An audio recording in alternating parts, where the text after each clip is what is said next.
South African military leadership faces scrutiny over SANDF deployment in Congo. Yesterday, senior military officials appeared before the Parliamentary Security Committee to provide explanations regarding the presence of South African National Defence Force, SANDF, troops in the Democratic Republic of Congo, DRC. This follows the recent deaths of 14 South African soldiers in clashes with the M23 rebel group. Many members of Parliament, MPs, expressed frustration, stating that they had been misled about the nature of the deployment. Contrary to initial claims that the troops were engaged in peacekeeping operations, some MPs argued that the real motive behind the mission was the exploitation of Congo's mineral resources.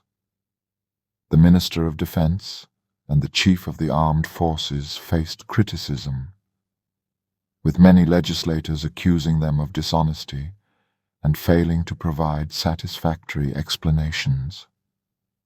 This is not the first time South African military leadership has been accused of misinformation.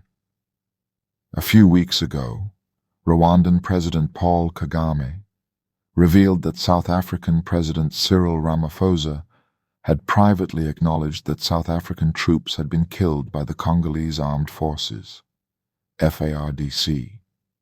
However, in a public statement on X, formerly Twitter, President Ramaphosa blamed Rwanda for the attack. President Kagame's statement came after days of diplomatic exchanges, during which South Africa had accused Rwanda of being responsible for the deaths of its soldiers, despite President Ramaphosa having previously acknowledged that the FARDC was behind the attack. When asked about the circumstances of the withdrawal of SANDF troops, the chief of the South African military reaffirmed that they had been targeted by Congolese forces and that Rwanda had no involvement in their deaths. The most contentious one that I want to try and respond honestly after listening to what the force commander had said. What the minister indicated is that there had been exchange of fire from between DRC and Rwanda. That exchange of fire was said to have been initiated by the forces that had been in the base, that is at Goma Airport, the FARDC elements. These are not the elements that were deployed outside the base. They were deployed just in the base, but they had never utilized that. And when they utilized that multiple rocket launcher towards Rwanda, the Rwandese responded. And minister is right, because the first report that I've given to the minister is that we're under fire. We're being fired at, because that is when the shells were landing on my base.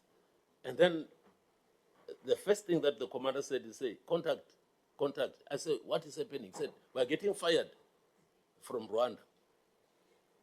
Later on, after a few minutes, is then that the minister had reported that we then realized that this is just an exchange of fire between the two. It is not purely that we are being targeted by Rwanda at that particular moment. So I just wanted to also spell out that when that was picked up, communication is something that is very, very important in war fighting. Then there was communication that ended up now with those who are firing on the other side to say, hey, you're firing at us. What is wrong? Then we were told, no, we are not firing at you. And then the commander had decided to say, for them to be able to say the parameters of our bases, that this is not FARDC. Then the commander, he could have used pink, he could have used purple, he could have used any color, but with the mist and the nature of what is happening, maybe red could have been far better for that case. But in the fog of war, anything that is in your immediate vicinity that will help to meet the objective.